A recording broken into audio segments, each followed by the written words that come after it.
अंबिया'i वल मुरसलीन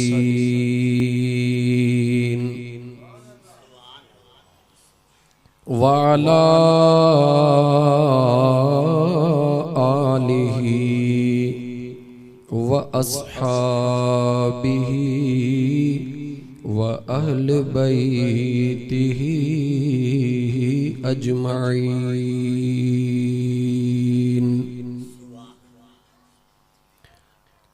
अम्मा बअदु फ़क़द क़ाल अल्लाहु तबारक व तआला फ़िल क़ुरआनिल करीम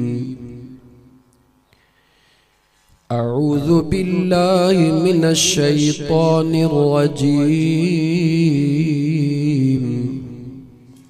बिस्मिल्लाहिर रहमानिर रहीम।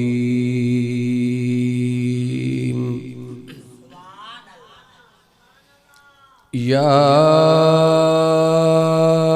अय्युहल्लज़ीना आमनू इज़ा नाजैतुमुर रसूल फ़क़द्दिमू बैन यदै नजवाकुम सदक़ा ज़ालिका खैरुल लकुम व अत्हर फ़इन लम तजिदू फ़इन्नल्लाह गफ़ूरुर रहीम।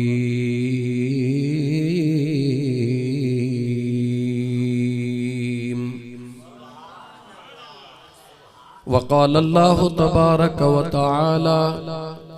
इन्नल्लाह व मलाइकतहु युसल्लूना अलन नबी या अय्युहल्लज़ीना आमनू सल्लू अलैहि व सल्लिमू तस्लीमा। अल्लाहुम्मा सल्लि अला सय्यिदिना व मौलाना मुहम्मदिन व अला आलिहि व अस्हाबिहि अजमईन।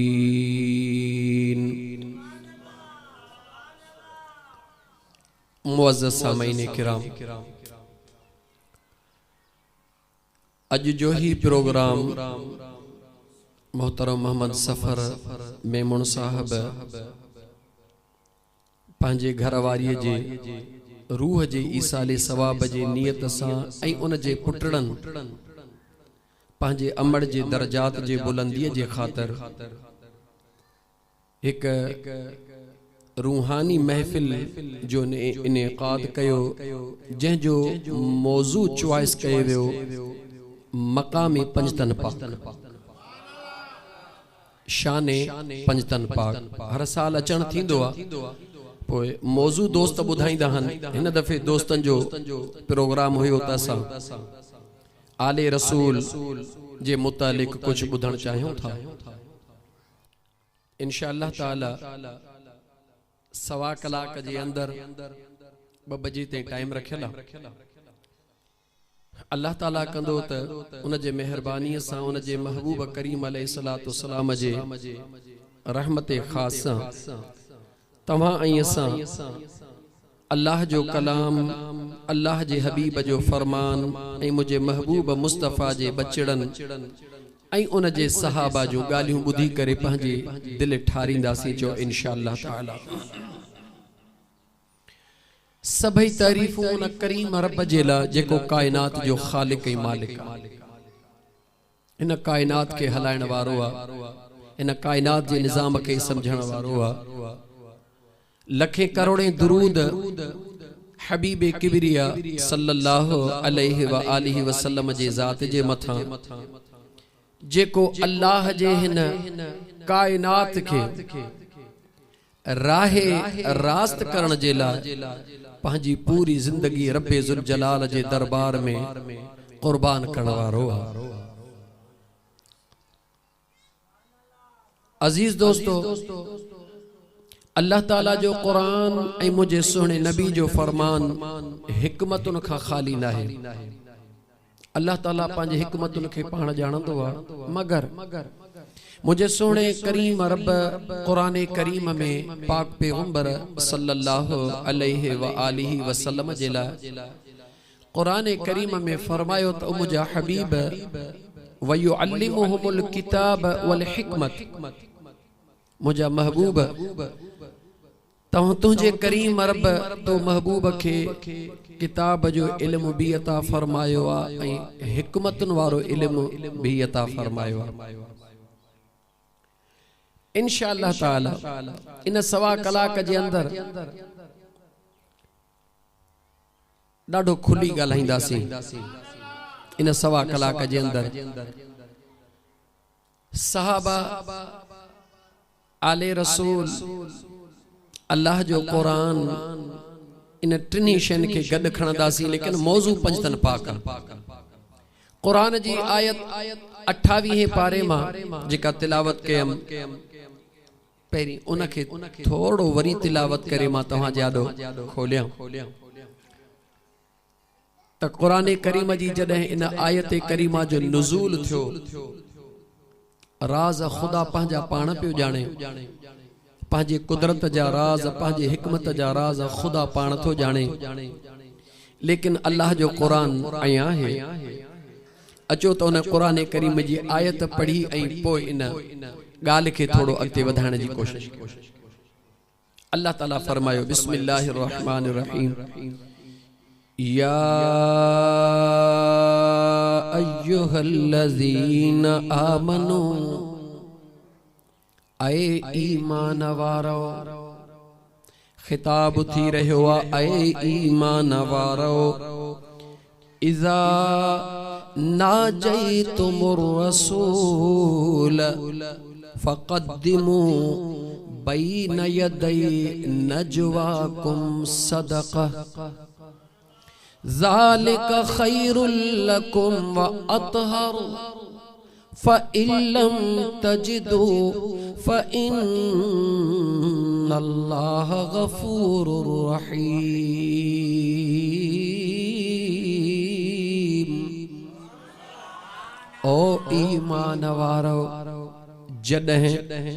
मुझे सुहणे नबी करीम अलैहिस्सलाम खां कोई भी सवाल कयो, तवज्जो कजो 28 पारो सूरह गालिबन मुजादिला जी आयत। अल्लाह ताला सुहणे नबी खे मोकिलियो छो आ? रहनुमाई जे लाइ, रहबरी जे लाइ,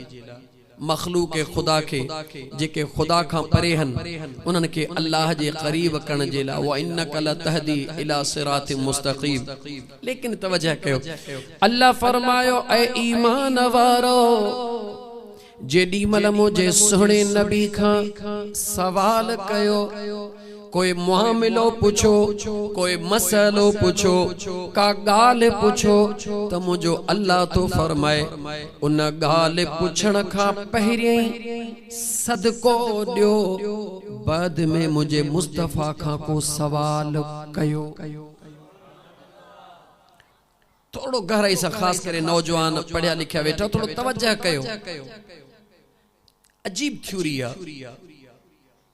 छो तो कुरान थ्योरी आ, अहल बैत न जो प्रैक्टिकल आ।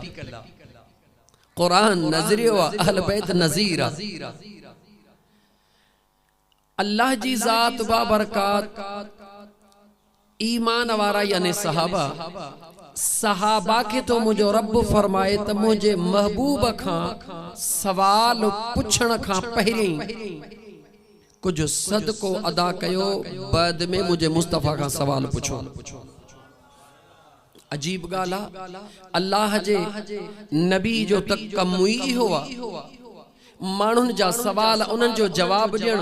मुझल मानुन के राहे रास्त करण, लेकिन राज केड़ो आ जे मां पहिरी अर्ज कयो त अल्लाह जने पंहिंजे महबूब के साहिब हिकमत बनायो आ, हिकमत वारो बनायो आ, त ओ खुदा त खालिक हिकमत आ, मुस्तफा साहिब हिकमत आ। अल्लाह ताला जा बानड़ो मुझे रब जे जात जह वक्त में कुरान करीम जे इन आयत जो नुज़ूल फरमायो, सहाबा वेठा हुए, होया मुझा दोस्त शाने नुज़ूल कुछ इया त सहाबा हर सहाबा जी तमन्ना हुंदी हुई सहाबी जी त हुजूर खां ज़ाती सवाल पुछी वठा ही गाल पुछी वठा हुजूर मुखे 2 मिनट दियो मुझे हिन सवाल जो जवाब हुजूर मुझे हिन सवाल जो जवाब अल्लाह ताला सौली सिंधी में चवा त टैक्स लागू करे छडियो त मुझे महबूब खां ये जेडी तेली मल सवाल पुछण जी हिम्मत न कयो मां अल्लाह पांजे कुरान में ऐलान तो कया त अगर मुझे महबूब खां को सवाल पुछण चाहियो था त बिफोर यानी उन सवाल पुछण का पहिरी मुझे करीम मुस्तफा जे सवाल पुछण का पहिरी उन जे ला तवा पहिरी सदको दियो बाद में मुझे मुस्तफा का सवाल पुछो जिया कुरान करीम जी आयत नाज़िल थी सहाबा वेठा होया सहाबा त गंज वेठा होया मगर उन वक्त सहाबा मां हिकड़ो सहाबी रसूल जंहिंजो नालो अलीउल मुर्तजा शेर खुदा करमुल्लाह वजहुल करीम अबू बकर सिद्दीक रज़ियल्लाहु ताला अन्हु उमर फारूक रज़ियल्लाहु ताला अन्हु उस्मान ज़िन्नूरैन रज़ियल्लाहु ताला अन्हु तलहा रज़ियल्लाहु ताला अन्हु ज़ुबैर रज़ियल्लाहु ताला अन्हु बिलाल रज़ियल्लाहु ताला अन्हु पर जने अली जो नालो थो अचे त करमुल्लाह वजहुल करीम राज केड़ो वा रज़ियल्लाहु अन्हुम भी सहाबिया मुझे अली जो लक़ब इहो भी आहे लेकिन सोहणे अली जो हिकड़ो लक़ब उहो भी आहे जेको बे कहीं भी सहाबी के नाहे यानी तखसीसा करमुल्लाह वजहुल करीम कहीं बे सहाबी के नथा चओ लेकिन रज़ियल्लाहु अन्हु सब सहाबी के चई सको था हजरत अली अला चई सको था अलीउल मुर्तजा रज़ियल्लाहु अन्हु भी चई सको था लेकिन तखसीसा मुझा दोस्त छो तखसीसा हे निगाह जो कमाल आहे मालिक जो कमाल आ दीण वारे जो कमाल आ वठण वारे जो कमाल आ तो असा के उन कमाल के दिसी करे पंहिंजो अकीदे जो क़िबलो दुरुस्त करणो आ छो त अली जे ला इहो हुक्म थियो त करमुल्लाह वजहुल करीम अल्लाह ताला तुझे हिन चेहरे जे मथा खास करम फरमाए या खास करम फरमायो राज केड़ो आ मुझा दोस्त थोड़ो इन राज के जो अया कया त राज इहो आ अलीउल मुर्तजा शेर खुदा सा मोहब्बत और इश्क करण वारा जरा तवज्जह कर दुनिया जी तमन्ना हुंदी आ त हिनन अखिन सा जल्द खां जल्द वनी काबे जो दीदार कया जे उस्ताद मोहम्मद सालिह साईं बुधायो पे त रमजानुल मुबारक में बचड़े के वठी मदीने तय्यबह वयोस हर इंसान आवाज घट कर हर इंसान जी तमन्ना हुंदी आ अल्लाह ताला मुखे हरमैन जी हाजिरी नसीब फरमाए जदे हरमैन जी हाजिरी थींदी आ हर मानू जी तमन्ना हुंदी आ त काबतुल्लाह शरीफ ते जिया मां निगाह विझा अखियूं न छिंबिया जो त काबे ते निगाह पवंदी आ जेसी अख न छिंबी आ ऐसा जी ज़हनी थ्योरी आ जेसे अख न छिंबी आ तेसी दुआ रद कान थींदी आ इन करे दुआ घोरा दिल खरे दुआ घोरा ही भी घोरा जो त काबे ते निगाह पवंदी आ अल्लाह दुआ कबूल कंदो आ काबे जे दीवारों ते निगाह पवंदी आ अल्लाह दुआ कबूल कंदो आ लेकिन करमुल्लाह वजहुल करीम दे निहार ओ काबे जे बाहरा न जाओ तक काबे जे अंदर आयो तक काबे में आ दुनिया बाहरों काबे दे निहारे अख छिंभण ला तैयार ना है मगर मुझो अली हुआ जेको काबे में जमण खां पो भी अख पटण जे ला तैयार ना है थोड़ो वधाई तवज्जह कर दुनिया काबे दे निहारण खां पोए अख छिंभण जे ला तैयार गलायो अख छिंभण जे ला तैयार नाहे सबब केड़ो आ त काबे ते जेसते निगाह पवंदी तेसते दुआ उन जे कबूलियत जो मौक़ो आ लेकिन अलीउल मुर्तजा शेर खुदा करमुल्लाह वजहुल करीम हुआ जेको जाओ काबे जे अंदर आ लेकिन अंदर काबे में जमण खां पोए भी मुझा दोस्त अजीज अख पटण जे ला तैयार कोने वजहुल करीम जो आ उन जे चेहरे ते खास करम जो आ राज कहिड़ो आहे राज़ इहो आहे त मुंहिंजा दोस्त जंहिं वक़्त में अलीयुल मुर्तज़ा शेर खुदा काबे जे अंदर जाओ आहे उन वक़्त काबे में बुत पिया आहिनि अली दुनिया खे ॿुधाइण थो चाहे त मां अली हां आयो त काबे में हां लेकिन काबे ॾे तेसी न निहारींदुसि जेसिताईं इन काबे में बुत हूंदा हा इन काबे में ईंदुसि ज़रूर पर जॾहिं बुत केराइण जे लाइ ईंदुसि मां अली तॾहिं ईंदुसि यानी अली जंहिंजो नालो आहे उहो बुतनि ॾे निहारींदो त नाहे पर बुतनि खे बर्बाद करण वारो अली आहे यानी जेको बि पंहिंजे दिल जे बुतनि खे ड्राहण चाहे थो उनखे दिल में अलीअ खे जगह ॾियण ज़रूरी आहे तकब्बुर जो बुत अना जो बुत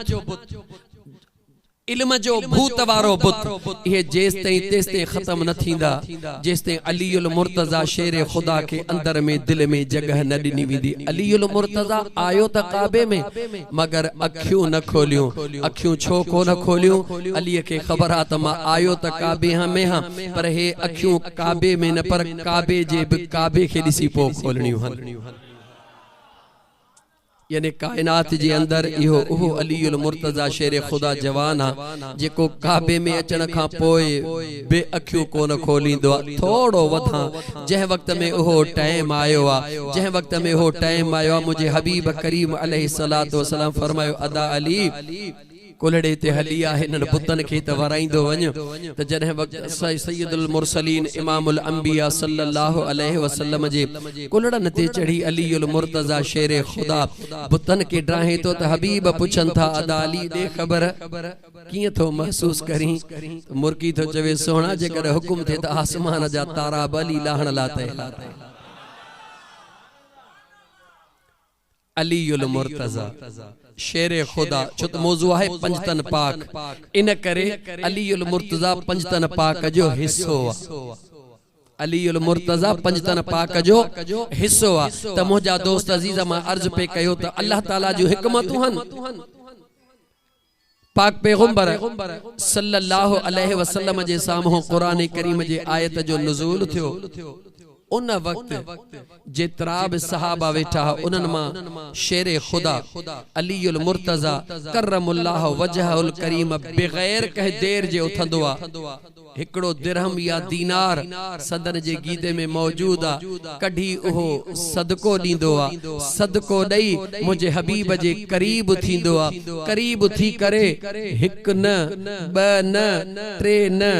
10 सवाल अलीयुल मुर्तज़ा शेर खुदा पाक पैगंबर अलैहिस्सलातु वस्सलाम खां पुछंदो घणा सवाल गाला गाला घणा सवाल राज के बाद में था चो अलीयुल मुर्तज़ा शेर खुदा 10 सवाल पुछी बस कंदो आ कुरान जी वरी आयत ईंदी आ अशफक़तुम अन तुक़द्दिमू बैन यदै नजवाकुम सदक़ात फ़इज़ लम तफ़अलू वताबल्लाहु अलैकुम फ़अक़ीमुस्सलात व आतुज़्ज़कात व अतीउल्लाह व रसूलहु वल्लाहु ख़बीरुम बिमा तअमलून।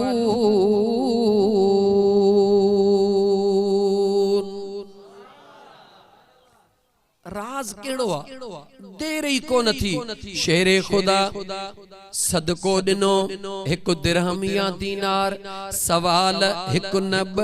10 सवाल पूछा 10 सवाल पूछी बस कया बेनियाज रब कुरान करीम जे बी आयत जो नुज़ूल फरमायो तमा अल्लाह दिसी रहो हां तवा जे दिलन ते इहो पार थो थे तवा के तकलीफ महसूस थी थे त कह वटे पैसा आहन कह वटे पैसा कोन सवाल करण घुरे थो मगर शर्त लगी वयो आ पहिरी कुछ सदको दियो बाद में सवाल कयो मां अल्लाह तवा के मुशक्कत में विझण न थो चाहा तवा के तकलीफ में विझण न थो चाहा तवा जे दिल जे राज थे मां अल्लाह नजर सानी फरमाए इहो शर्त ही खत्म करे थो छड्या जेडी मल वणे व मुझे मुस्तफा का सवाल प्या पूछो तवज्जो कयो दोस्तों कुरान जे आयत जो नाज़िल थियण मुझे खुदा के खबर आ त हिन वक्त जितरा भी सहाबा वेठा उन्हनि मां कंहिंजे जेब में पैसा आहिनि ऐं कंहिंजे में कोन्हनि खुदा के खबर मुझो खुदा करीम कादिरा जंहिंखे तौफीक अता फरमाए उहा भी मुझे खुदा के खबर आ अल्लाह ताला सुहणे अलीउल मुर्तजा शेरे खुदा करमुल्लाह वजहुल करीम के इहा तौफीक दई इन आयत ते सब का पहरी अमल कराइण वारो अलीउल मुर्तजा शेरे खुदा करमुल्लाह वजहुल करीम के बनाए फौरन मथों भी आयत जो नुज़ूल फरमाए वरी याने उन आयत जे शर्त के आयत कुरान जी बरकरार उन शर्त के अल्लाह ताला खत्म करण तो फरमाए कायनात जे खालिक ई मालिक के खबर आ त दुनिया जे अंदर यकीनन एड़ा मानू जरूर इंदा जेके सुहणे अलीउल मुर्तजा जे ला पंहिंजे दिलन में कुशादगी न रखंदा सोढ़ाई रखंदा मां अल्लाह पहिरी कायनात के बुधाए तो छड़िया मुझो अली ओहो आ जंहिंजे करे रब कुरान जो आयतूं नाज़िल फरमाईंदो आ कुरान करीम जे इन आयत ते पहरो अमल करण वारो केरा चो अलीउल मुर्तजा शेरे खुदा करमुल्लाह वजहुल करीम हाने थोड़ो मां अगते तो दा त मुझ या ते कुरान करीम जी आयतूं घणियूं हन कुरान करीम जूं लेकिन मुझे पंहिंजे टाइम जे हिसाब सां मां हलंदुम सुहणे नबी पाक सल्लल्लाहु अलैहि वसल्लम हदीस फरमाई मुझे आका फरमायो तरक्तु फीकुम मुस्तक़लैन तरक्तु फीकुम मुस्तक़लैन किताबुल्लाह व इतरती अहल बैती मुझे हबीब सल्लल्लाहु अलैहि वसल्लम फरमायो बशयूं छड्यो थो वञा जेके ॾाढियूं वज़नदार हन घणी शयूं छड्यो थो वञा बशयूं छड्यो थो वञा जेके ॾाढियूं तरक्तु फीकुम मुस्तक़लैन वज़नाइतियूं बशयूं छड्यो थो वञा कहिड़ियूं वज़नाइतियूं बशयूं छड्यो थो वञा किताबुल्लाह व इतरती अहल बैती हिकु अल्लाह जो कुरान छॾे थो वञा ॿियो मां मुस्तफ़ा पंहिंजो आल छॾे थो वञा हत्ता यरज़ा अलैयल हौज़ ही उहे ॿई शयूं हन जेको इन्हनि सां गॾु हूंदो इहे सिधियूं अचे हौज़े कौसर ते मां मुस्तफा सा मिलंदा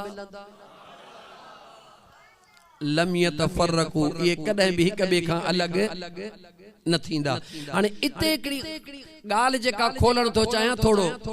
जिगर ऐं गुर्दे जी जरूरत आ बुधण में ऐं समझण में थोड़ो दिल ऐं दिमाग के हाजिर रखण जी जरूरत आ अहम गाल पियो कया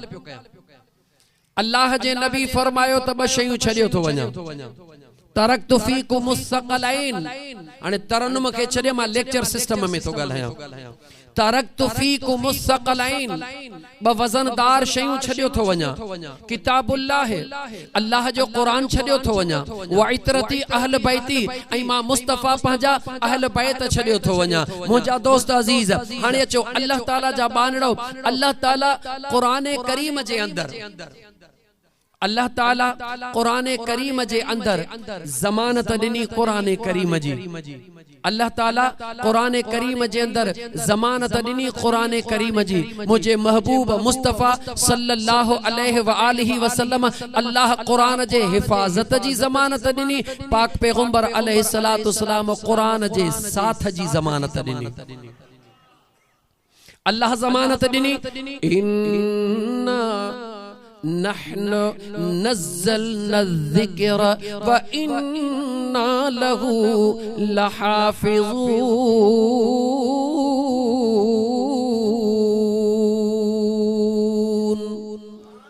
अल्लाह कुरान करीम जी जमानत अता फरमाई हे कुरान करीम नाज़िल भी असा कयो आ हिन जी जमानत हिन जी हिफाजत जो जिम्मो भी असा पाण खयो आ अल्लाह ताला कुरान करीम जे हिफाजत जो जिम्मो खयो मुझे सुने नबी पाक अलैहिस्सलातु वस्सलाम कुरान करीम जे साथी जो जिम्मो खयो तवज्जह कजा वरी तो जुमलो चवा मूवी भरजी रही आ अल्लाह ताला कुरान करीम जे हिफाजत जो जिम्मो खयो सोहणे नबी पाक अलैहिस्सलातु वस्सलाम कुरान करीम में जे साथी जो जिम्मो खयो सवाल पैदा थियो इते दिमाग के थोरो तैयार कर सवाल पैदा थियो छता कुरान करीम जा साथी छा असहाबे रसूल नाहन अबू बकर सिद्दीक नाहे छा उमर फारूक नाहे छा उस्मान ज़ुन्नूरैन नाहे छा तलहा जुबैर नाहे छा बिलाल नाहे छा सवाल पैदा थियो सहाबा जे हुंदे पाक पैगंबर सल्लल्लाहु अलैहि व आलिहि वसल्लम जे ज़ात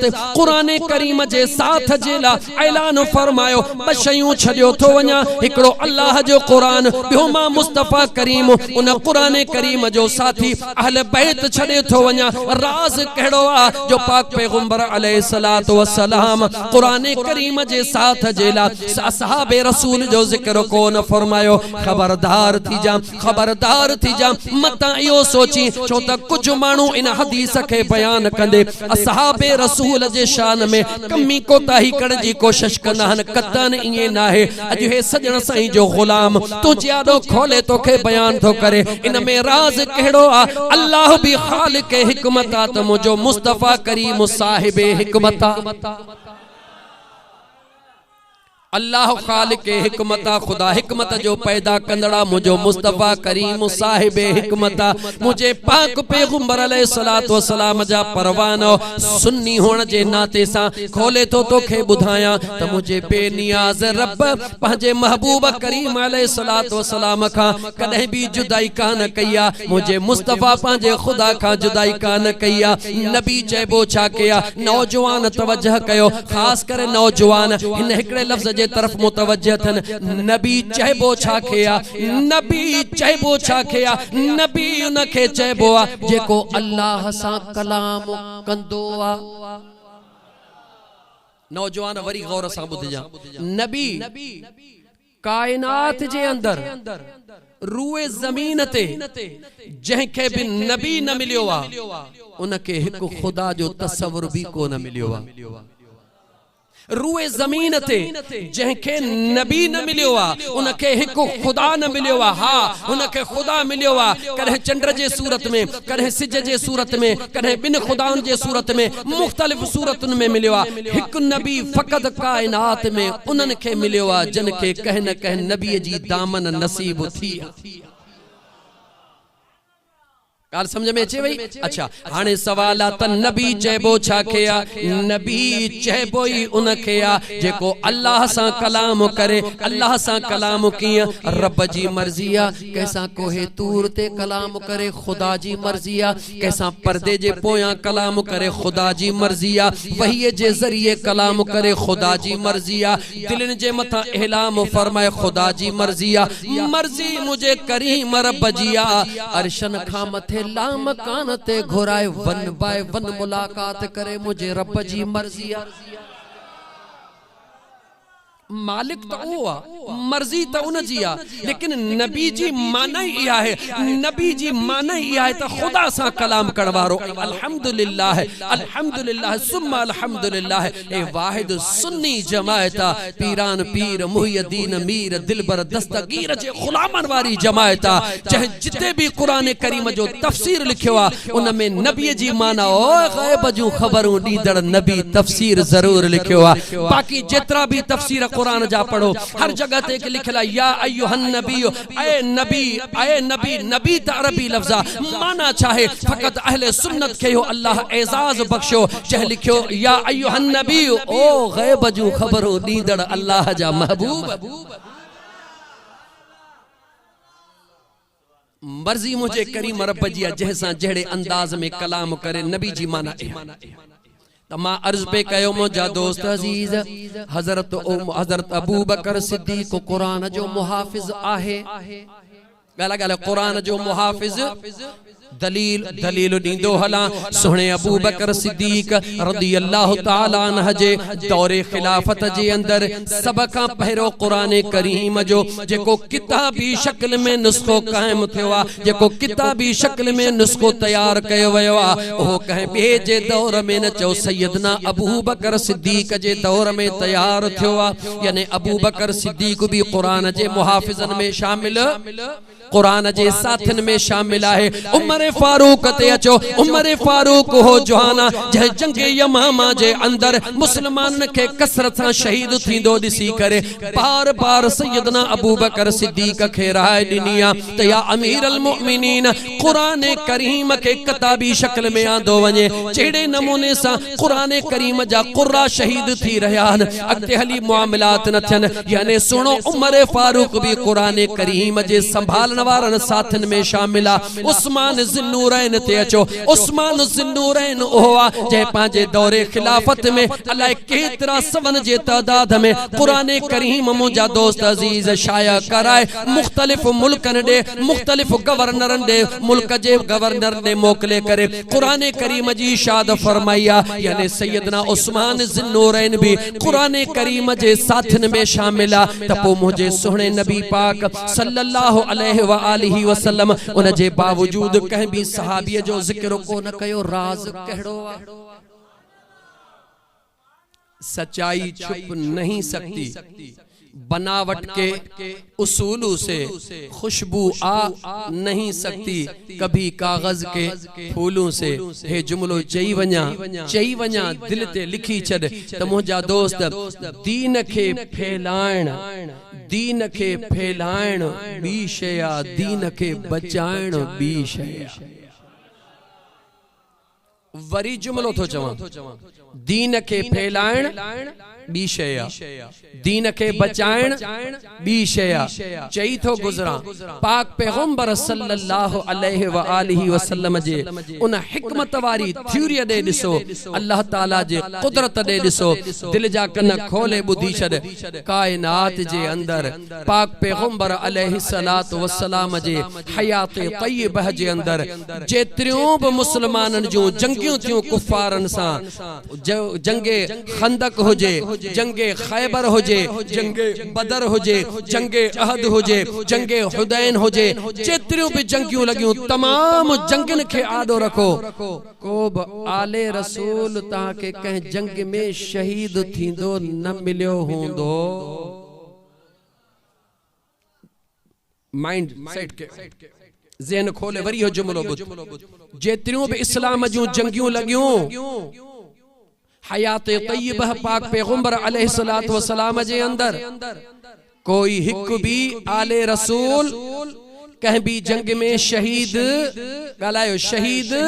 न थियो आ। तारीख़ दुनिया जी जेका वणे तारीख़ खोले ॾिसो। ऐं वरी मुंहिंजा दोस्त ॿियो पलड़ो ॾिस, करबला जे मैदान में वरी को हिकिड़ो भी असहाबे रसूल शहीद न थियो आ। गौर सां ॿुध, करबला जे मैदान में को सहाबी शहीद न थियो आ। दुनिया जे तमाम जंगन में कोई आले रसूल शहीद न थियो आ। मुझे मुस्तफा करीम जी इहा हिकमत आ जो पान करीम अलैहिस्सलातु वस्सलाम जॾहिं दीन फैलाइण जो मौक़ो आयो आ, अबू बकर सिद्दीक खे अॻवान कयो आ, उमर फारूक खे अॻवान कयो आ, उस्मान ज़िन्नूरैन खे अॻवान कयो आ, अलीउल मुर्तज़ा शहर खुदा खे अॻवान कयो आ। ओ मुंहिंजा दोस्त अजीज, जॾहिं दीन फैलाइण जो वारो आयो, मुझे महबूब मुस्तफा सहाबा जो इंतखाब फरमायो आ। पर जॾहिं दीन बचाइण जो वारो आयो, मुझे महबूब मुस्तफा आले रसूल जो इंतखाब फरमायो। ड्यूटियों भी नहीं जुअन, ड्यूटियों दीन के फैलाइण भी जरूरी आ, दीन के बचाइण भी जरूरी आ। नमाज पढ़ण भी जरूरी आ, नमाज के बचाइण भी जरूरी आ। अजीब गाल हा, असां नमाज पढ़ंदा ताहियूं पर बचाइण जो कदे कॉन्सेप्ट ही मौजूद कोने को। खोड़ सारा मानू मिलंदा, अचो नमाज आए भाई नमाज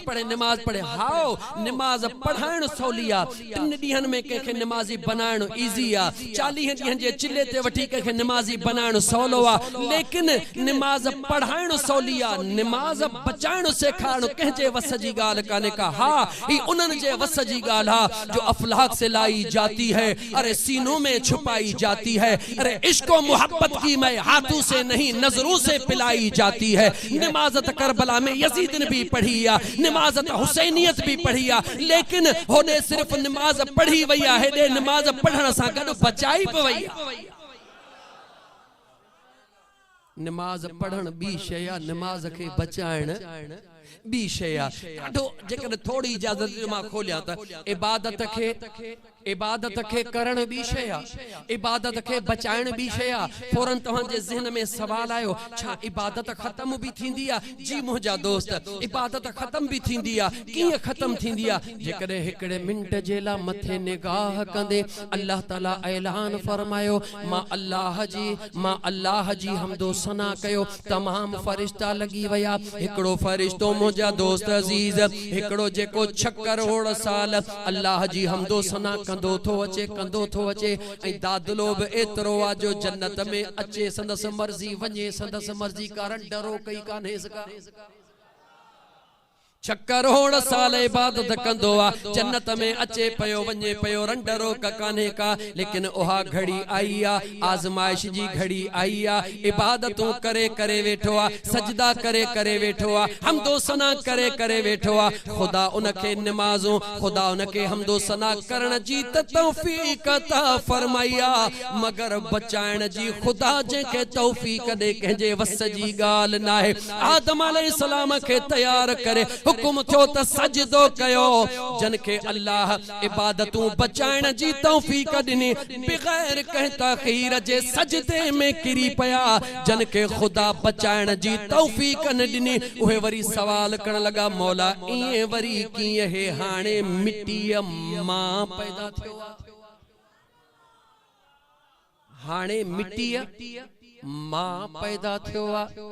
फर्क थोड़ो आ। उन टाइम ते उन चयो त मिट्टीअ मां पैदा थियो आ। तज़ीम जो सजदो कीअं कयां? अॼु थोड़ी थ्यूरी रुगी चेंज आ, रुगी यू टर्न ॾिनो वियो आ त उथी सलाम कीअं पढ़ूं। हो तज़ीम जो सजदो इन बुनियाद ते न कये, हे मिट्टीअ मां पैदा थियो आ। अॼु उथी सलातो सलाम नथो पढ़ियो वञे, छो त हू मिट्टीअ में वियो आ। हुन मिट्टीअ मां चयो, अॼु मिट्टीअ में थो चयो वञे। मुंहिंजा दोस्त अज़ीज़, जन्नत में रहण वारो, जन्नत में अचण वारो, बिला रोंडरो कजे, जन्नत में घुमण वारो, आदम अलैहिस्सलाम के ताज़ीम जो सजदो न करे, बेनियाज रब हिकड़े सेकंड में 6 करोड़ सालन जी इबादत खत्म करे छड़े।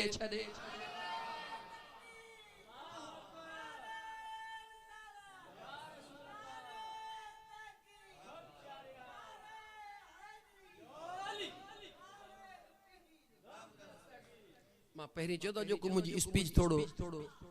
गुर्दा खपन ऐं दिल खपे ॿुधण जे लाइ, गरी हूंदी ज़रूर, पर पछाड़ीअ ताईं नतीजो जेसिताईं अचे तेसिताईं थोड़ो पाण खे संभाले। अल्लाह ताला इबादत जी तौफीक ॾे, पर गॾु दुआ घुरंदा कयो, मौला बचाइण जी तौफीक बि ॾिजां। इबादत करण सौलिया, बचाइण ॾाढी ॾुखी आ। मिल्कियत ठाहण सौलिया, बचाइण ॾाढी ॾुखी आ। इज्जत मिलण सौलिया, इज्जत खे बचाइण ॾाढो ॾुखियो हूंदो आ। त मुंहिंजा दोस्त, हा दौलत ठाहण सौलिया, बचाइण ॾुखी आ। बचंदी तॾहिं जॾहिं को सोभर माण्हू मिलंदो आ, तोड़ तरीक़ा ॾसींदो आ, चवंदो आ पुट थोड़ो आपे में रह त बचाईंदे, न त गुम थी वेंदे। हिकिड़ो माण्हू जी इनकम रोज़ 2 लख रुपया आहे, उन जा ख़र्च 3 लख रुपया आहिनि। इहो दौलत छा? इहो त पिनंदो पोइ बि पूरी करे कोन सघंदो। मुंहिंजा दोस्त, पढ़ी नमाज़ूं इबादतूं केतिरियूं बि कर, पर जेसिताईं बचाइण जो न सोचींदे, तेसिताईं तुंहिंजूं इबादतूं 6 करोड़ वारे जूं इबादतूं हलियूं वयूं। जन्नत में अचण वञण वारे खे धिकी दे देर को, तूं त ॿाहिरि वेठो आहीं, जन्नत त परे जी ॻाल्हि आ। इन करे ॾाहो थी पंहिंजे इबादतुनि खे बचाइण जी कोशिश कर। मां अर्ज़ पे कयो, मुंहिंजा दोस्त अज़ीज़, त नमाज़ूं ख़त्म भी थींदियूं आहिनि, नमाज़ूं इबादतूं ख़त्म भी थींदियूं आहिनि, लेकिन तारीख़ ॿुधाए थी त इबादतूं ख़त्म फ़क़त उन सूरत में थींदियूं आहिनि जॾहिं नबीअ जो अदब न कयो वियो आहे। तारीख़ ॿुधायो, भला क़ुरान पढ़ा। अल्लाह ताला क़ुरान करीम में भी हुक्म फरमायो, या अय्युहल्लज़ीना आमनू ला तरफ़ऊ अस्वातकुम फ़ौक़ सौतिन नबी वला तजहरू लहू बिलक़ौल कजहर बादिकुम लिबाद अन तहबत आमालुकुम व अंतुम ला तशउरून।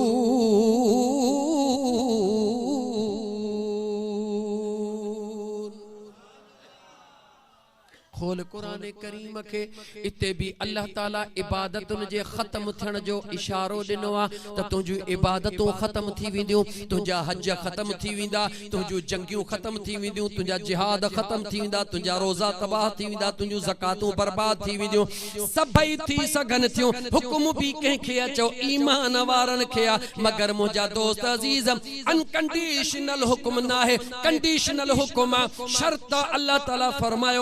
जे कदे मुझे महबूब मुस्तफा जे आवाज खां मथा हूं आवाज कयव मां अल्लाह ऐलान तो कया न तहां जे रोजन जी परवाह न तहां जे इबादतुन जी परवाह न तहां जे जंगिन जिहादन जी परवाह न तहां जे खैर खैरातुन जी परवाह रब तो चवे तहां जी निगाह अगर दौलत दुनिया इबादतुन ते त मुजी निगाह फकत पंहिंजे यार जे इज्जत ते आ मुझे बेनियाज रब फरमायो रियाजतूं इबादतूं सबई खत्म करे छदींदुस उन शख्स जो जेको पंहिंजे आवाज खे मुझे मुस्तफा जे आवाज खां रुगी मथे कंदो आवाज मुस्तफा खां आवाज के मथे कण जे सूरत में अल्लाह फरमायो तमाम इबादतूं खत्म लेकिन अग्या अजीब जुमला अन तहबत अमालुकुम नेकियों द इबादतूं खत्म लेकिन व अंतुम ला तशउरून इन में वडो राज आ अल्लाह फरमायो तुझू नेकियों त खत्म थी विंदियूं ओ ईमान वारा पर मां अल्लाह वायदो थो कया तोखे खबर भी ॾियण न ॾींदुमि तुझे दिल में इयो ख्याल अचण भी न दींदुम छाजे करे जो अल्लाह फरमाए तो जेको मुझे नबी जो बेफरमान हुंदो आ उनखे मां रब तो भजी तौफीक ही कोन दींदो हां इन करे तो खे इन पासे अचण ही न दींदुम मता तो के एहसास निदाम थे तमु गलत कयो तौबा कया रब तो चवे यार जे बेअदबी जी तौबा गुंजाइश काने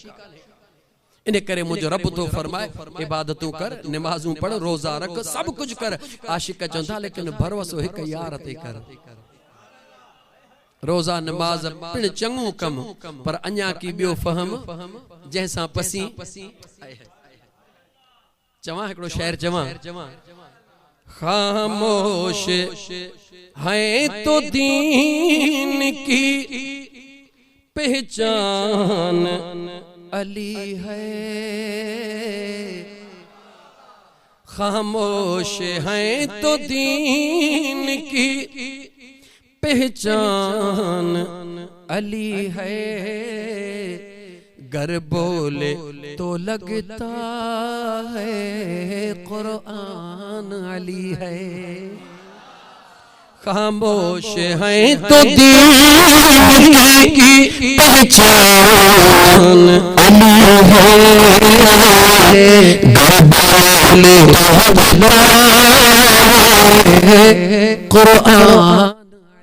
है कुरान तो देता है हमें दावत ईमान कुरान तो देता है हमें दावत ईमान और ईमान ये कहता है मेरी जान अली है ईमान ये कहता है मेरी जान अली है गर बोले तो लगता है कुरान अली है तवज्जह कजा मुंजा दोस्त मुंजी निगाह टाइम ते बिया पंहिंजे वायदे ते बिया 2 बजे सिस्टम के क्लोज करणो आ इन करे मां शेरो शायरी जे तरफ नथो वञा कुछ बुधाइण तो चाया अर्ज पे कयो मुंजा दोस्त अजीज खबरदार थी जा मता इयो सोची त पाक पैगंबर अलैहिस्सलातु वस्सलाम कुरान करीम के ऐ पंहिंजे आल के गडे करे सहाबा के नजर अंदाज कयो आ खबरदार थी जा या तुझी सोचा इयो तुझो ख्याल आ मुझे महबूब मुस्तफा करीम जे हिकमत जो बयान मुझे करीम मुस्तफ़ा सल्लल्लाहु अलैहि व आलिहि वसल्लम जे हिकमत के यादो रखंदे हदीस मुझे आका करीम सल्लल्लाहु अलैहि वसल्लम जी बयान कया। मुझे मदीने जे शहंशाह सल्लल्लाहु अलैहि वसल्लम पंहिंजे आल जे मुतालिक पंहिंजे पाक ज़ुबान सा फरमायो, मसल अहल बैती कमसल सफीनत नूह। मदीने जे ताजदार फरमायो, मां मुस्तफ़ा जो अहल बैत नूह अलैहिस्सलाम जे बेड़ीअ जे मिसला। नूह अलैहिस्सलाम जे बेड़ीअ जे राज कहिड़ो आ? मुझो आका अलैहिस्सलातु वस्सलाम नूह अलैहिस्सलाम जो नालो वठण का सवा भी फरमाए छडे हां त मां मुस्तफ़ा करीम जो अहल बैत, मां मुस्तफ़ा करीम जो आल बेड़ीअ जे मिसला। छो त बेड़ीअ जो कम मां दरिया टपाईंदी आ, बेड़ीअ जो कम मां मंजिल ते पहुंचाईंदी आ। लेकिन पाक पैगंबर सल्लल्लाहु अलैहि वसल्लम नूह अलैहिस्सलाम जो नालो दरमियान में इन कंदे कायनात के फरमायो, ओ कायनात वारो, अगर मां मुस्तफ़ा नूह अलैहिस्सलाम जो नालो न वठा हां, दुनिया जी बेड़ी तरंदी ता है, तरंदी ता है, पार पुजाईंदी बाहे मगर बुडंदी भी आहे। नूह अलैहिस्सलाम जो नालो मुझे हबीब फरमाइंदा इन करे वरतो वयो, दुनिया के खबर पवे मां मुस्तफ़ा जे बचड़न जी बेड़ी बुडण वारी आहे ही कान का। मिसलो अहल बैती का मसल सफीनत नूह। मां मुस्तफ़ा करीम जा अहल बैत नूह अलैहिस्सलाम जे कश्तीअ वांगुर आहिनि। जेको भी उन में दाखिल थींदो उहो ई बचंदो, जेको उन में दाखिल न थींदो उहो बुडी गरक थींदो। यो सच्चा गाल है, सच्चा त पो बुधो हे भी सच्चा। मुझे मदीने जे ताजदार फरमायो मिसल, मुझे हबीब करीम फरमायो असहाबी कन्नुजूम इक़्तदैतुम इहतदैतुम। मुझे मुस्तफ़ा करीम जा गुलामो तवज्जह कयो, वन साइडेड थी करे पांजो ईमान खत्म न कयो। हजरत अली मुर्तजा के मदीने जे ताजदार सल्लल्लाहु अलैहि वसल्लम फरमायो, ओ दिलबर अली जी मुझा का मुझे सुने हबीब फरमायो, अदा अली मुझे उम्मत में तुझे ला इहो अकीदो हुंदो, हिकड़ा मूसा अलैहिस्सलाम वांगुर, हिकड़ा ईसा अलैहिस्सलाम वांगुर, हिकड़ा ओहे मूसा अलैहिस्सलाम न मनी करे गरक थी विया। मुझे उम्मत में भी हिकड़ा अहिड़ा हुंदा जेके तोसा अदावत रखी करे गरक थी विंदा। मुझे उम्मत में अहिड़ा भी हुंदा जे ईसा अलैहिस्सलाम सा प्यार जे इंतहा ते वनी करे ईसा अलैहिस्सलाम के अल्लाह जो पुत्र सरण लगा, उहे भी गरक थी विया। ओ मुझा सोना नबी उहे भी न बचंदा। मुझा सोना अली जेके तोसा प्यार जे दावा में हदू किरास करे विंदा, बचंदा उहे जेके तोसा प्यार भी कंदा। ऐं मां मुस्तफ़ा जो तोखे पंहिंजो प्यारो गुलाम भी समझंदा। तवज्जो कर मुझा दोस्त,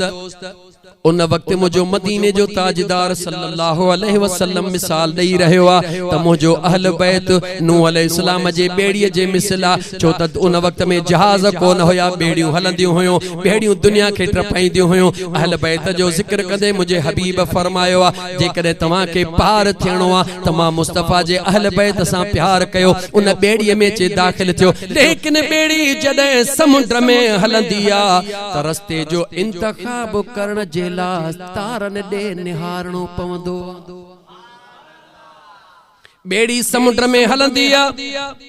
वेठो मानू बेड़ीअ ते हुंदो आ, बेड़ी समुद्र में हुंदी आ, निगाह सितारन ते हुंदी आ। सितारन दे निहारे करे रस्ते जो तयन करणो पवंदो आ, सिमत जो तयन करणो पवंदो आ। उत्तर हेडे आ, दक्षिण हेडे आ, ओलह हेडे आ, ओभर हेडे आ। पाक पैगंबर अलैहिस्सलातु वस्सलाम साहिब हिकमत नबी आ, उन जे हिकमत दे निहार मुझे मदीने जे ताजदार फरमायो, खबरदार थी जो जे फकत रुगी बेड़ी में शामिल थींदो, मथे निहारण छडे दींदो त भटकी वेंदो। रुगी बेड़ीअ में दाखिल थींदो, सिमत जो तयन न कंदो और टाइम जो इंतखाब न कंदो तरफ दे न दिसंदो त भटकी वींदो पर जे कदे रुगी रात दी सितारन दे निहारण शुरू कयव बेड़ीअ में दाखिल न थींदो त बर्बाद थी वींदो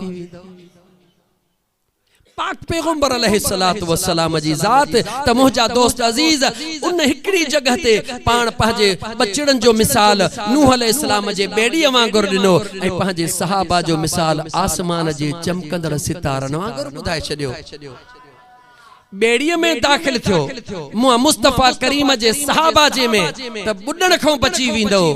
ऐं वरी रस्ते जो इंतखाब करण जे लाइ आसमान जे सितारन दे निहारियो मुंहिंजे अबू बकर दे मुंहिंजे उमर दे मुंहिंजे अली दे निहारियो त कदे भी गुमराही खां बचण ला सहाबा सा प्यार जरूरी आ ऐं पंहिंजे गरक थियण खां बचण जे लाइ आले रसूल जे बेड़ीअ में दाखिल थियण भी जरूरी आहे दुनिया ते जेकर ईमानदारी से निहारींदो त इहा नेमत उज़मा मुझे करीम रब फकत उन्हनि खे नसीब कया जेके यारही भी करण वारा अथव ऐं 12 भी करण वारा सच चो इते भले फिरकन को हटी करे सच्चाई जे बुनियाद ते सोच ते हे बशयूं फकत उन्हनि में मौजूद हन जेके अबू बकर सिद्दीक जो नालो बुधी भी दिल ठारीन उमर फारूक जो नालो बुधी भी दिल ठारीन उस्मान ज़िन्नूरैन जो नालो बुधी भी दिल ठारीन अलीउल मुर्तजा शेर खुदा जो नालो बुधी भी दिल ठारीन हसनैन करीमैन जो नालो बुधी भी दिल ठारीन पीरन जे पीर मुहियद्दीन मीर अब्दुल कादिर जीलानी जो नालो बुधी भी दिल ठारीन उहे केर हन जो उहे अहले सुन्नत जा जवान जन के अल्लाह ताला यारी भी नसीब कया तो 12 भी नसीब बाकी जे करे सच्चाई सा नौजवान दुनिया में भले दिसो घुमाए दुनिया के आजमाए दुनिया के किथे असहाबे रसूल सा प्यार जी इंतहा नजर इंदी मगर आले रसूल जे वेझड़ाई खां गुजर कोने किथे आले रसूल जे प्यार जी इंतहा नजर इंदी असहाबे रसूल जे वेझड़ाई खां भी गुजर कोने ए बई नेमतू रब्बे जुल जलाल उनन के नसीब कयूं हन जनते मुझे करीम रब पाजी मेहरबानी खास फरमाइया गाल समझ में आई ये दिल भी हुसैनी है ये जान भी हुसैनी है ये दिल भी हुसैनी है ये जान भी हुसैनी है अल्हम्द के अपना तो ईमान भी हुसैनी है जो गिरने नहीं देते अपने कंधों से जिनको जो गिरने नहीं देते अपने कंधों से जिनको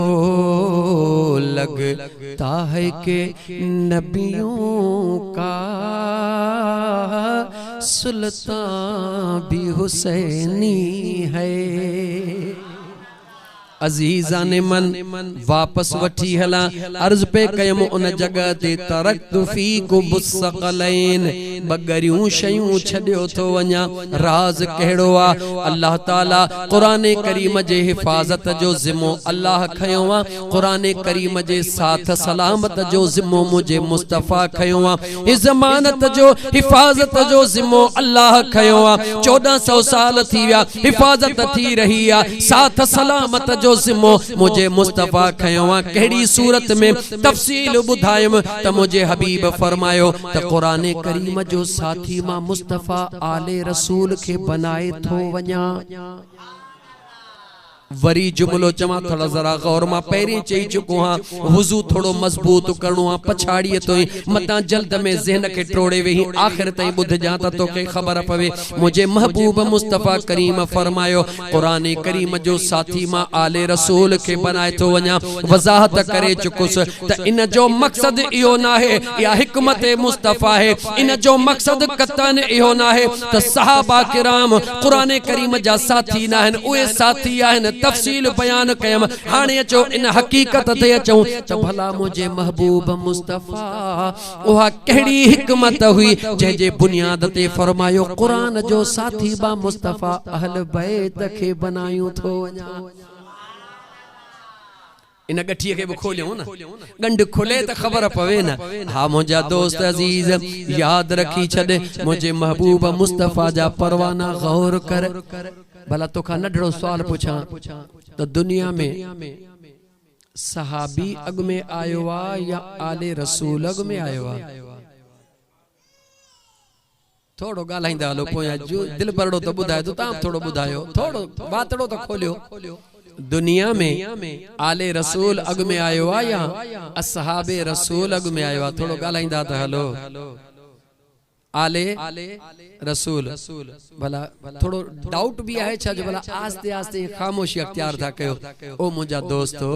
ओ मुझा मिठड़ा भाईरो थोड़ो अकीदो पक्को रखो यकीन पक्को रखो ए दीन जो जेके अकीदत जो गालियूं उनन के दिल जे गहराई सां बुधंदा कयो ए समझंदा कयो आले रसूल पाक पैगंबर अलैहिस्सलातु वस्सलाम जी शादी मुबारक हुजूर नबी करीम अलैहिस्सलातु वस्सलाम जी उम्र केतरी जो थी खास गालियों बुधो जडह उम्र हुई 25 है गाला गाला उम्र हुई 25 साल ऐलान नबूवत कदह थियो जडह उम्र हुई है साल औलाद त पहिरी है ना गला गला औलाद असहाबे रसूल 40 साल बाद बन्यो आले रसूल 25 साल बाद बन्यो लेकिन कदे कदे अजीब लगंदो जेके सहाबी 40 साल बाद आया उन्हनि जो भी जलूस जायजा जेके आले रसूल 25 साल बाद आया उन्हनि जो भी जलसो जुलूस जायजा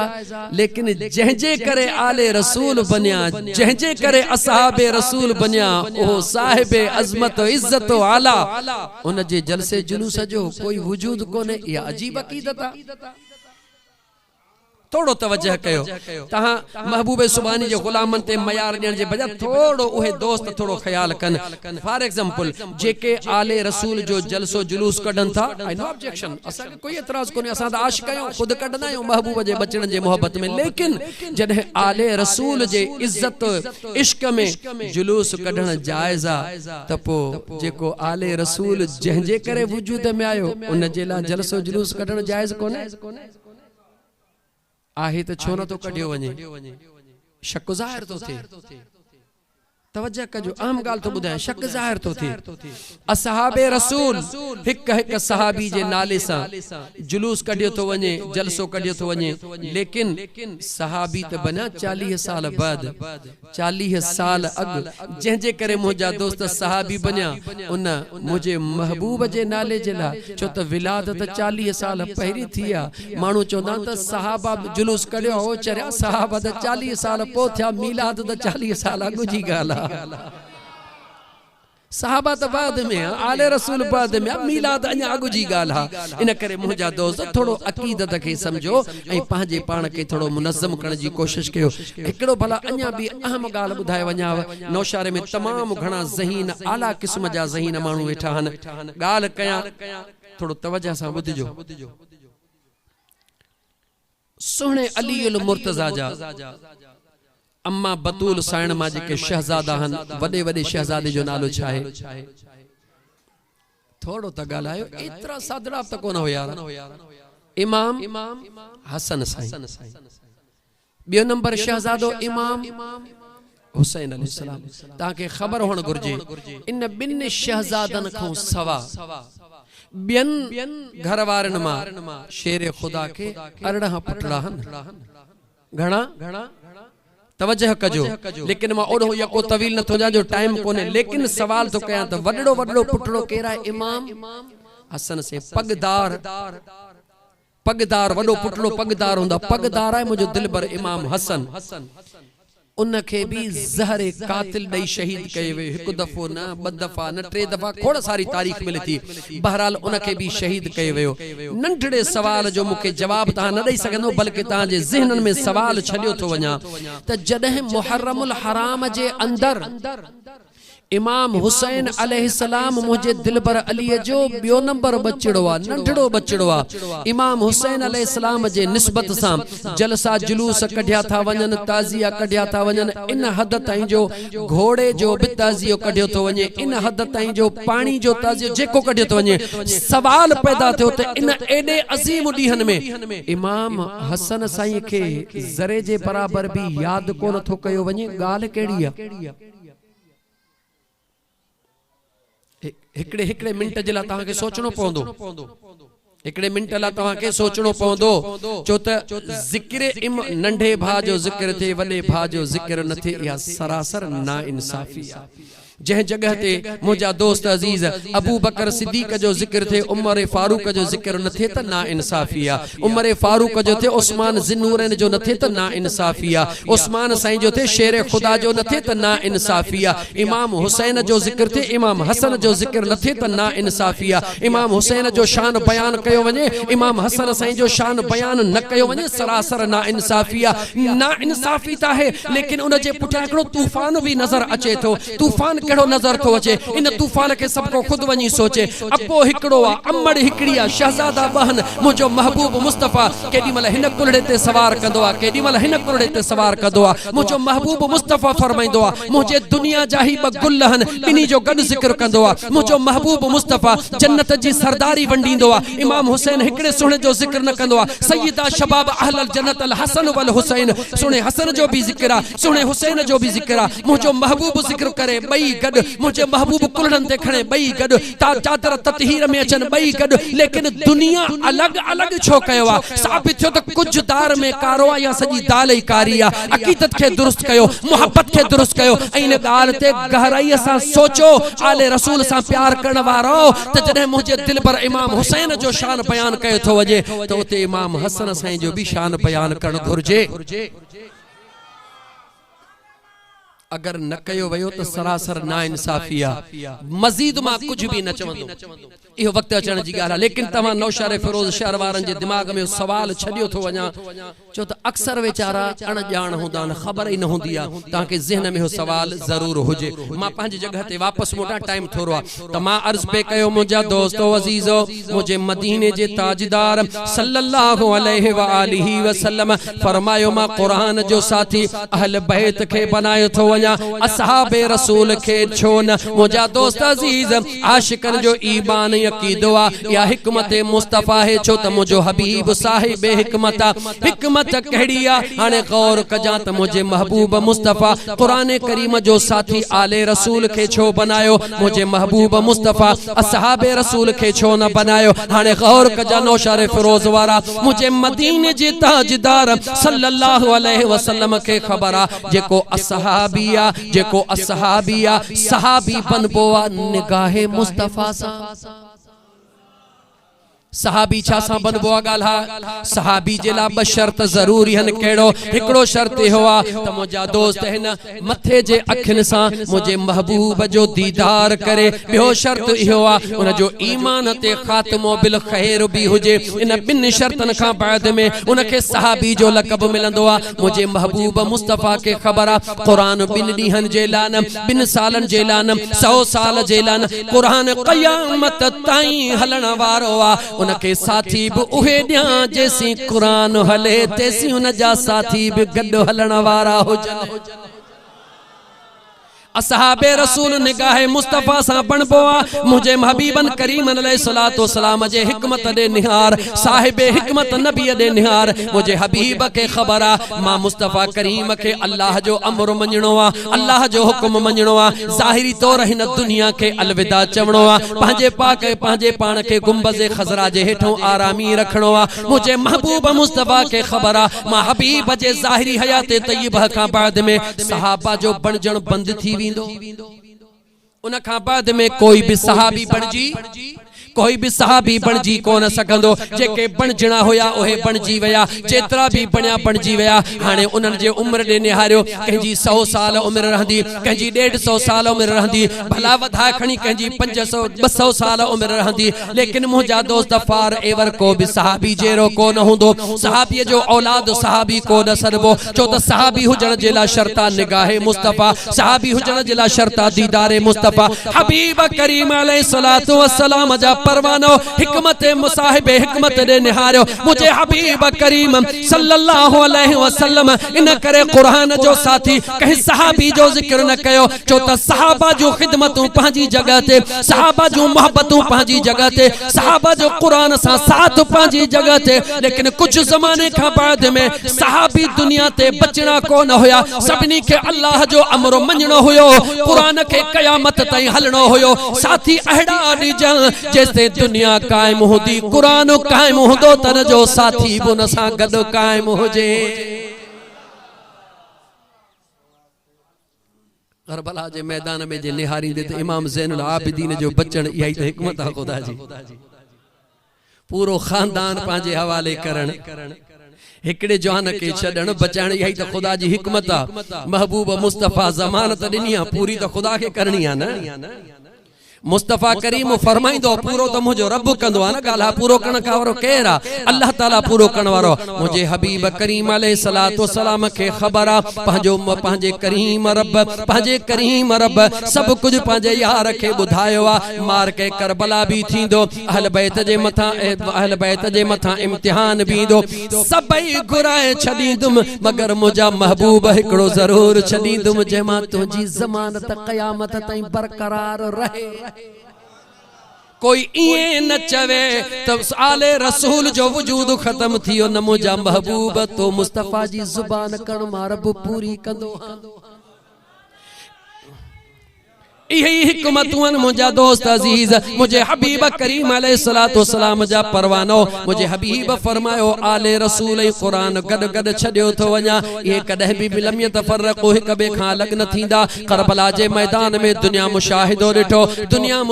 ॾिठो मुझा दोस्त अजीज जिस्म काथे पयो आ हिस्सो काथे पयो आ धड़ मुबारक काथे आ मगर कुरान उते भी जारी आ छाजे करे तो के दुनिया जे अंदर बचपन जो दोस्त प्यारो हुंदो आ तवज्जो कजा हसनैन करीमैन ऐं कुरान जी बचपन जी यारी आ हसनैन करीमैन कुरान जी बचपन जी यारी आ कुरान करीम हसनैन करीमैन नंढा थी वडा गड थिया हन गाला नंढा थी वडा तुझो ज़हन कम न कंदो कुरान करीम की नंढो थी वडो थियो कुरान करीम वध्यो विझो की हसनैन करीमैन त इंसानी सूरत में हन उहे त नंढड़ा भी हुया वडा थिया समझ में आयो मगर सजण साईं जो फकीर चवे तो कुरान भी उनन सा गड वध्यो आ जी मुझा दोस्त अजीज कुरान करीम हिकड़े दी जे अंदर नाज़िल न थियो आ महीने में नाज़िल न थियो आ साल में नाज़िल न थियो आ कुरान करीम 23 सालन जे अरसे में मुझे करीम मुस्तफा जे पाक सीने अतहर ते नाज़िल थींदो रहियो आ कुरान भी उन सीने ते नाज़िल थींदो रहियो आ कदे आयतूं कदे पंजायतूं कदे सूरतूं ज़रो थी वधंदो वयो सीने मुस्तफा में कुरान भी वधंदो रहियो त हसन ऐं हुसैन भी सीने मुस्तफा ते खेॾंदा वधंदा रहिया जगह टिनी जी सागिया कुरान भी सीने मुस्तफा ते हुसैन भी सीने मुस्तफा ते सुनो हसन भी सीने मुस्तफा ते हो खेडी रहा हन खेडण सा मुझा दोस्त अजीज गिरोथ पैदा थींदी आ खेडण जी जगह जो इंतखाब हिकड़ो आ गिरोथ जो इंतखाब हिकड़ो आ कुरान करीम ते आयतुन मा सूरतूं रब कुरान के मुझा दोस्त उते सीने मुस्तफा ते मुकम्मल करे रहियो आ हसन हुसैन के गिरोथ भी रब ते ॾेई रहियो आ कायनात के बुधाए रहियो आ ओ कायनात कायनात वारो फितरी तौर ते तमा के भी बचपन जो यारो प्यारो आ त मुझे हसन हुसैन के भी बचपन जो यारो प्यारो आ कुरान करीम के भी बचपन की दोस्ती प्यारी आ जो दिल मुबारक धारा सिर मुबारक धारा मगर कुरान जी तवारा दुनिया में कारी कुरान पढ़ंदा हन कुरान ते नाज कंदा हन लेकिन करबला में मुझे हुसैन कुरान पढ़ियो कुरान नाज पियो करे त मुझा दोस्त अजीज तरक्तु फीकुम सक़लैन इतरती किताबुल्लाह व इतरती अहल बैती मुझे हबीब करीम अलैहिस्सलातु वस्सलाम फरमायो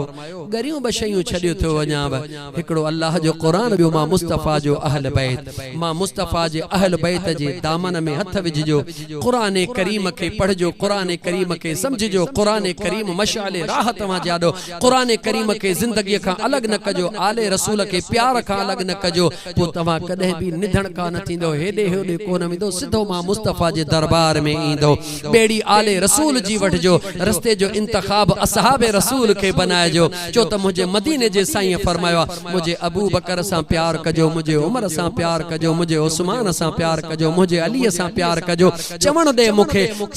मुखे हो जुमलो त अली जो पंहिंजो मकाम आ जो अल्लाह काबे जे अंदर विलादत अली तो करे लेकिन अबू बकर उमर जो भी एकड़ो पंहिंजो मकाम आ दुनिया जा अजीम इंसान वेठा हो पढ़िया लिखिया समझदार वेठा हो मुझा दोस्त मुखे चवण दियो त दुनिया जे अंदर यह थ्योरी मौजूद आ हकीकत केतरी खुद पंहिंजे पाण का पुछो त जह भी इंसान जे पैदाश जी मिट्टी जह जगह तो खई विदी आ त कब्र भी उन जगह ते ही ठहदी आ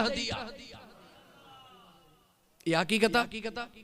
जह जे जमण जी पैदाश जी मिट्टी जितो खजंदी आ जह मिट्टी मां बणबो आ त कब्र बो उन जी आखिरी ठिकाणो भी उते ही थींदो आ दुनिया कब्रन मां उथी जन्नत में वेंदी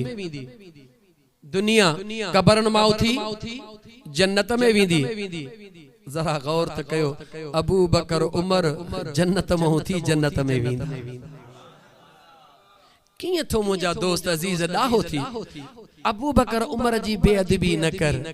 उन सा प्यार कर जन सा रसूलुल्लाह प्यार कयो मुझो रसूलुल्लाह उहो ताकतवर नबी आ उहो बा अख्तियार नबी आ दुनिया जी तारीख तवा जे सामू आ वो जेके मुनाफिक आया हा डाढो पंहिंजे पाण के नेक नेक सदाए मस्जिद नबवी जी खिदमत पिया कन अंदरों सुरंग ठाही हन रोज़े रसूल तई पहुंचण जे ला अंदरों सुरंग ठाही हन जडे अञा पहुंचण जे करीब हुया रातो रात मदीने जे ताजदार गवर्नर के दीदार कयो त हे मुनाफिक हेठों था पिया चनी इनन के हे पता पार थी वट जेको महबूब मुस्तफा मुनाफिकन जे अचण के पंहिंजे रोज़े अतर को अग में रोके सके थो जेकर मुझो महबूब मुस्तफा अबू बकर उमर ते राजी न हुजे हां त उनन के अचण को अग में भी रोके सके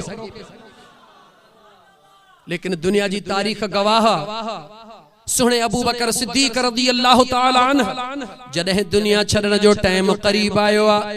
वसियत जे लार्ज कयो सुना वसियत कयो पान फरमायो मुखे वेंजारे सिंजारे तैयार करे नमाज़े जनाजा पढ़ी छा कजो सिधो मुझे महबूब जे गुंबज़े खज़रा जे सामो हली रखजो दरवाजे के हथड़ो न लाएजो मुखे उते रखी करे मुझे महबूब ते दुरूद व सलाम पढ़न शुरू कजो जे दरवाजो खुली वने त जगह दीजो न त खणी हली जन्नतुल बकी में छड़े अचजो सैयदना अबू बकर सिद्दीक जो अकीदो आ त मुझो मुस्तफा दिसी भी रहयो आ बुद्धि भी रहयो आ हुक्म सादर भी करे रहे त मुझा दोस्तों अजीजो उन सुने अबू बकर उमर सा प्यार कर मुझे अलीउल मुर्तजा शेर खुदा सा प्यार कर न कदे सुभाणे तकलीफ थींदे असा के काई तकलीफ कोने तो के तकलीफ थींदी जे दिल भर अली सा प्यार न कंदे त जन्नत जी सरदारी त इमाम हसन ऐं हुसैन जी आ पो जे अबे सा प्यार न कबो तो न जा बचड़ा तो के अंदर अचण किथों दींदा सरदार त सरदार आ न ओ मुझा दोस्त पंहिंजे औरतुन के भी अल्लाह जी बानियो तवा भी समझो जन्नत जी सरदारी बतूल साइन अम्मा फातिमा ज़हरा रज़ी अल्लाह तआला अन्हा के मुझे महबूब मुस्तफा दे छडिया अंदाजो त लगायो हसनैन करीमैन मासूम हन नंढड़ा हन अञा कह जंगन में भी शरीक कोन थिया हन मुझा दोस्त कह वडी गज़वात में शरीक न थिया हन वडी कुर्बानियों भी न दिनियो थन मुझो महबूब मुस्तफा मालिका दई थो जे जन्नत जी सरदारी हसन जी आ जन्नत जी सरदारी हुसैन जी आ जन्नत जी सरदारी मुझे बतूल जिया तो सब सहाबा लब्बैक चवन था कदे भी कह सहाबी एतराज को न कयो कह सहाबी ये कोन चदो सोना मेहर कुर्बानियों असा जो बचड़ा जानियों असा कुर्बान कयो हसनैन करीमैन डान न के खबर त जंजो नालो मुस्तफा है खालिक खुदा है मालिक हो महबूब मुस्तफा त आले रसूल सा प्यार कर अगर जन्नत में वजन जो इरादो रखी थो त जे कदे वजन जो इरादो ना है तो तुझी मर्जी आ जो तो सरदार सरदार जन्नत जा सरदार हसनैन करीमैन और तुझी सरदार अम्मा बतूल साइन मुझा दोस्त सच ते हुआ हिय छो कयम यो इन करे कबुआ करे ड्रेग करे गाल कबिया न महबूब सुभानी जा गुलाम तू दुनिया सिंगल पंजतनिया असा डबल पंजतनी हो पूछो त किए मुझो मदीने जो मीर सल्लल्लाहु अलैहि वसल्लम घर जे अंदर महबूब तदह भी पंज जे घर जे बाहर तदह भी पंज महबूब मुस्तफा दरवाजे खो अंदरा अली फातिमा हसन हुसैन चार त वेठा हन महबूब मुस्तफा दर खो अंदर आयो पंज बनजी वया दर खो बाहर अबू बकर उमर उस्मान अली त वेठा हन मदीने जो ताजदार बाहर आयो उते भी पंज बनजी वया दर खो अंदर भी पंज दर खो बाहर भी पंज इए चो दर खो अंदर पंज बनाण वारो खुदा है दर खो बाहर पंज बनाण वारो मुस्तफा है असा के खुदा जा बनायल पंज भी मिली विया मुस्तफा जा बनायल पंज भी मिली विया ऐ थोड़ो अरडा थी था चऊं उनन पंजन में मुझो दिलबर अली ओहो आ जेको अंदर भी पंजन में आ त बाहर भी पंजन में मुसलमानों मुबारक है तवा के लेकिन वरी चवा यो अकीदो फकत उनन के अल्लाह नसीब कयो जेके सोहणे दिलबर दस्तगीर जा गुलाम हन अखे फेराए दिसो यार हर पीर असा जो दुनिया में नजर फेरा जेको वली नजर इंदे असा जो होंदो इंशाअल्लाह ताला अखे फेरा ए दिसो यार हर पीर असा जो लख मुबारक थव दस्तगीर असा जो अखे फेरा ए दिसो यार हर पीर असा जो लख मुबारक थव दस्तगीर असा जो हकवारी जमायत आहियो असा यार निधणे का नाहियो हकवारी जमायत आयो असा यार निधणे का नायो छोते यारियवा रो खीर ऐन यारियवा रो नंगर ऐ खीर असा जो लख मुबारक थव दस्तगीर असा जो हिंद में हुजी या सिंध में हुजी जिते भी वलीउल्लाह ओह असा जो ख्वाजा निजामुद्दीन असा जो मुईनुद्दीन चिश्ती अजमेरी असा जो बगदाद वारो यार असा जो दाता जी दरबार असा जिया कलंदर असा जो बिटाई असा जो मखदूम मोहम्मद आशिम ठट्टीवी असा जो मशौरन वारो साईं असा जो अल्लाहाबाद वारो साईं सजन साईं असा जो कंबर वारो साईं असा जो मुझे पीर गोठ वारो सुहणो पीर पागारो साईं असा जो जादा नजर कंदे जिते औलिया अल्लाह नजर तन सुन्नी तोखे मुबारका चोहे असा जहान तो अल्लाह ताला जा लख एहसान जे तवा सा के सुहणो अकीदो अता फरमायो पूरा बथिया मु तवा सा वायदो कयो त इंशाअल्लाह ताला नमाज जो टाइम भी करीबा अल्लाह ताला हिन सुहणे महफिल जे सदके में मियां मोहम्मद सफर जी घरवारी ए उन जे बचड़न मियां एहसान मेमणन जे भाइरन जे अमड़ के अल्लाह ताला उन जा दर्जात बुलंद फरमाए इन महफिल जे सवाब जे सदके में अल्लाह ताला उन जा सगीरा कबीरा गुनाह माफ फरमाए अल्लाह ताला जेके आया हूं अचण वारन जो अचण मुजो करीम रब कबूल फरमाए अल्लाह ताला तवा सा के सुहणो ऐ पाकीज़ा अकीदो रखण जी तौफीक अता फरमाए एकड़ो मिनट आखिर में वठंदुस चोता जो मौजू एड़ जो तबलीग करे कोन के सड़ो मिनट रुकी खनस तोजा दोस्त रोज मदीने वणन जो दस थो वणा रोज़ रात जो मदीने वञण चाहियूं था न दुनिया त सिकंदी आहे मदीने ला सवलो दस सजण साईं जो गुलाम ॾिए थो रोज़ मदीने वञ कीअं वञ बल्कि हर घड़ी मदीने वञ हर पल मदीने में हुज तुझे ला आसान ज़रियो आहे छो त सोने लतीफ़ सरकार फरमाए छॾियो आहे के वेझड़ा भी दूर के दूर बि ओॾा सुपरी के चढ़न न चित ते के विसरन न मूर जीअं मेह कुंढीअ पूर तीअं मूं सीबाणा सुपरी हर घड़ी यार सां गॾु थियण जे लाइ सिर्फ हिकड़ो मुंहिंजा दोस्त अजीज नुस्खो अथई उहो कहिड़ो आहे या रहो पिरीअ वटि या कर पिरीअ जी पचार या रहो पिरीअ वटि या कर पिरीअ जी पचार इन्हनि ॿिन्ही खां धार शल कादिर कंहिंखे न करे मुंहिंजा दोस्त दुनिया जे अंदरि रहण जे लाइ जीअण जे लाइ मानी तुंहिंजे जिस्म जी ज़रूरत आहे पाणी तुंहिंजे जिस्म जी ज़रूरत आहे जेॾीमहिल न तोखे उञ लॻे पाणीअ जो गिलास हथ में खणी बीठो हई यकदम दिल में ख़्याल कर त वेही पाणी मत सुन एकदम वेही हाणे बैठण जे लाइ कयो कोन कंहिं तोखे प्रेशराइज कयो ज़बरदस्त कान अंदरों आवाज़ आयो अंदर आवाज़ आयो त तूं महबूब उम्मती महबूब जन्नत बीही पियण पर वेही पियण जेॾीमहिल वेही पाणी जिस्म जी ज़रूरत पूरी कयई कनेक्ट मदीने वारे सां बहार अस्पताल है रोड है तो जरूरत ऐं पाक हाज़िरी बि लॻाए छॾे तरीक़ो सवलो ॻाल्हायो आसान में आसान थी ऐं पंहिंजे बच्चन खे मुसीबतुन खां बचाइण जे लाइ रोज़ जो कहे तावीज़न वारो बीठो जी ॿार मुंहिंजो रोए थो चुप कोन थो करे मौली साहब वारो कर को तावीज़ त ॾे घर में ॾाढो निधड़को थी ॿधड़को थी वारो कर को छॾे तावीज़न वारनि जी पचर सवलो ॾस थई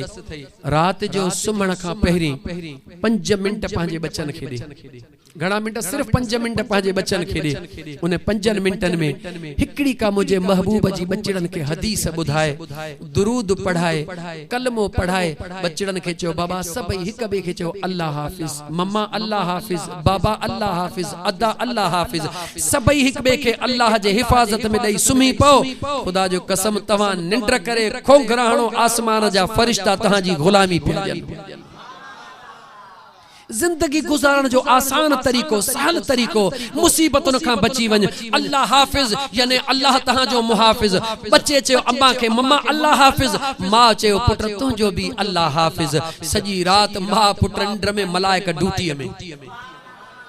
पंहिंजे घर के जन्नत बनायो सजी रात तव्हांजे मथां आसमानी फरिश्तन जो पहरो रहंदो कोई गैर अल्लू वल्लू खेरो तव्हांजे वेझो न अची सघंदो का मुसीबत तव्हांजे वेझो न ईंदी परेशानियूं दूर थी वेंदियूं सुबुह जो उथण सां बचड़नि खे कलमो सेखारियो जीअं नंढड़ो न्याणी या पुट उथियो निंड मां उन चयो बचड़ा कलमो पढ़ बाबा कलमो पढ़ 8 ॾींहं 10 ॾींहं तूं तकलीफ़ कर जॾहिं तुंहिंजे बचड़े रात जो अल्लाह हाफ़िज़ चयो सुबुह जो उथण सां कलमो भरियो इंशा अल्लाह ताला उन जी रात भी रहमत में गुज़रंदी त ॾींहुं भी रहमत खैर में गुजर तरीको सवलो आहे न इस्तेमाल कंदासी चो इंशाअल्लाह ताला पंहिंजे बचड़न खे हा तरबियत दियो ओ मुंहिंजा दोस्त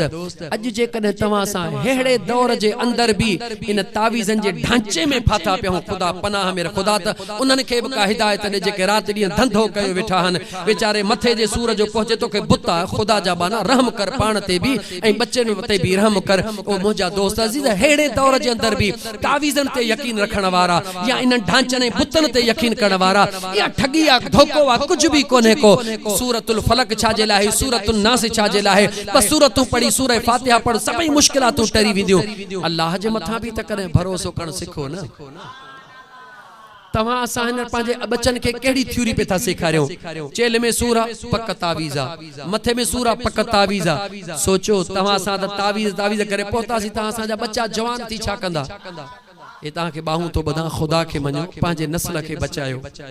पंहिंजे नस्ल खे बचायो नंढड़ी ॻाल्हि करण जो हिकिड़ी औरत आहे उन जो कोई मिट माइट कोन्हे धारियनि में शादी थियल आहे अल्लाह हुन खे पुटड़ो ॾिनो मुड़ुस हुन जो मरी वियो ॾिठई त मुंहिंजो हिते कोई मिट माइट कोन्हे मुंहिंजे बचड़े जी संभाल केरु लहंदो खुदा जे मथां तवकल रखी करे उन बचड़े खे नंढड़े लाकू वुज़ू करणु सेखारे थी निमाज़ ते वेही नंढड़े खे मुसलो विछाए थी ॾे हो मुसले ते वेही निमाज़ पढ़े माउ खे ख़बर आहे त मुंहिंजे मुझे पुट जी पसंद वारी केड़ी शय आ अगे ही वठी गीदे में रखी थी छडे बच्चो अम्मा नमाज छो पढ़ा बच्चा नमाज खां पो जेका दुआ घुरबी अल्लाह कबूल कदो बच्चे नमाज पढ़ी बस के बच्चा हने दुआ घुर अल्लाह सही मां के खबर आ त बिस्कुट घुरंदो या टाफियूं घुरंदो अल्लाह सही मुके टाफियूं दे अल्लाह सही मुके बिस्कुट दे मां खणी हेठो रखी थी छडे बच्चो अम्मा अम्मा जी बच्चा अल्लाह सही मुके टाफियूं दिनियूं हन अल्लाह सही मुके बिस्कुट दिना हन एड़ी थ्योरी बार जे ज़हन में वेही वई बार वधंदो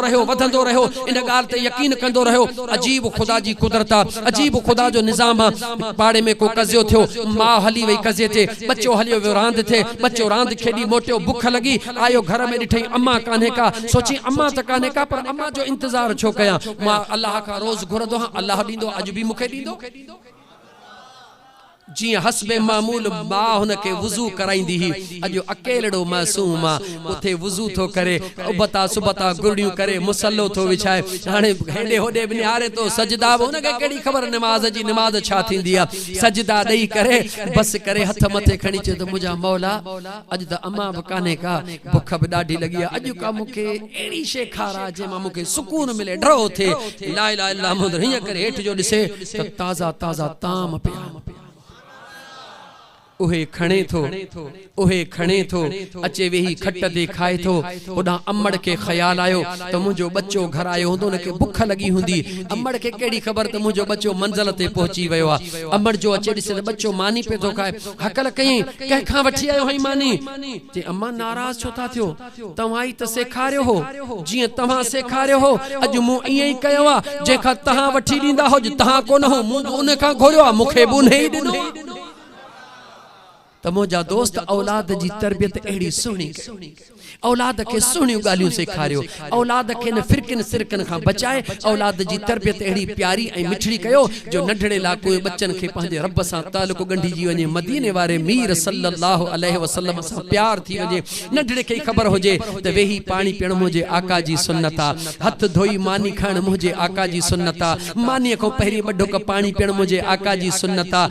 मुझा दोस्त ए सुन्नतू पंहिंजे बच्चन के सेखारियो यो कनेक्शन पंहिंजे बच्चन जो मदीने वारे सां मजबूत कयो इंशाअल्लाह ताला तहां जे घर जो मिड़ई परेशानी दूर थी विंदियो अल्लाह ताला मुझो चवण तहां जो बुधण कबूल फरमाए व आखिर दावाना अनिल हम्दुलिल्लाह रब्बिल आलमीन एक बेरो अलहम्दु टे भेरा कुल अल्लाह शरीफ पढ़ो त पो मुझा तो सलात व सलाम पड़ी लागी थी दुआ घुरी छरियो बिस्मिल्लाहिर रहमानिर रहीम अल्हम्दुलिल्लाह कुल हुवल्लाहु